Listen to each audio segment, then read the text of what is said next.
Keeping you health aware on KSLA News 12 at 4, you might be surprised at how little the general public knows about feeding tubes. Now, many assume that there's only one kind of tube and that they're only used by people who are elderly or even terminally ill.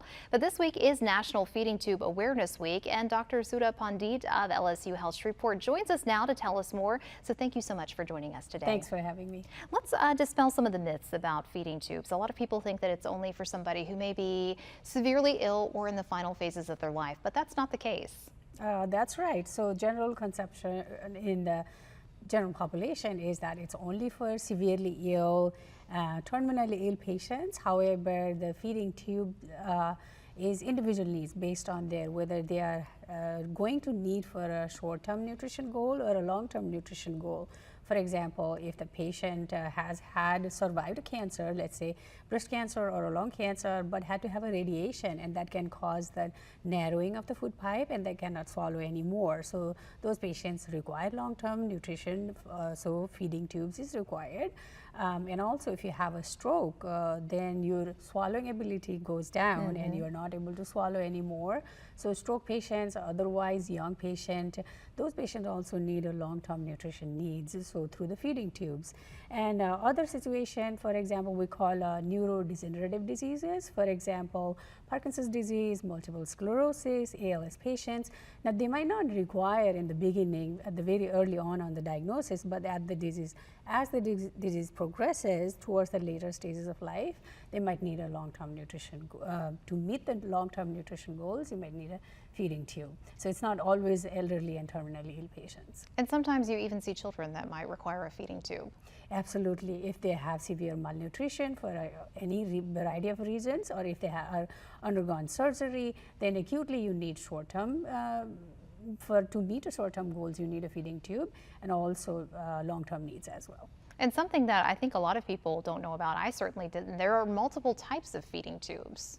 There are, and also there are for, again, what type of need do you have? Do you have to meet a short-term nutrition goals or a long-term nutrition goals? And for short-term, we call them, commonly we use a nasogastric tube or a nasojejunal or a nasoduodenal. So having said that, nasogastric goes directly from your nose or into your stomach directly, nasojejunal or a nasoduodenal from the nose to the small intestine. And for a long-term nutrition requirement or long-term feeding tubes, we usually use a gastrostomy tube, jejunostomy tube, or the combination of both. So it depends on your nutritional requirement, which tube do you get. Okay, gotcha. So there's a lot to break down there. And then what are some of the biggest challenges that you see for somebody who is having to be on a feeding tube for a long term?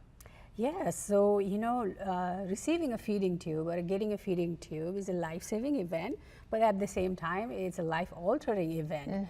So that can throw a lot of challenges to a patient. And usually I categorize them into three major categories.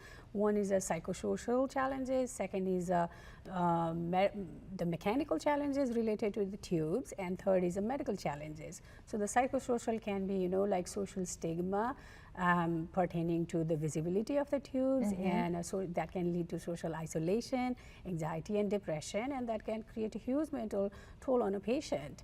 And the second one, mechanical issues or challenges are the breaking of the tube parts, the dislodgement of the tube, and then also blocking of the tubes.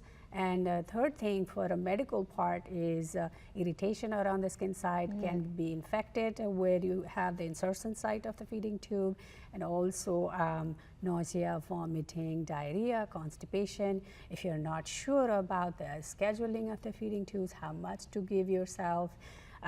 So it all depends on the education and awareness. So if you are a provider, if you have a patient who has a feeding tube, absolutely it's important to sit down with them and giving them the education that they can take care of them. So the knowledge is crucial to make sure that everybody understands what's on the table, what potential impact there could be, and where you need to go from there. Absolutely. Well, Dr. Pandit, thank you so much for joining us and for educating us. I learned a lot today. Thanks for having me.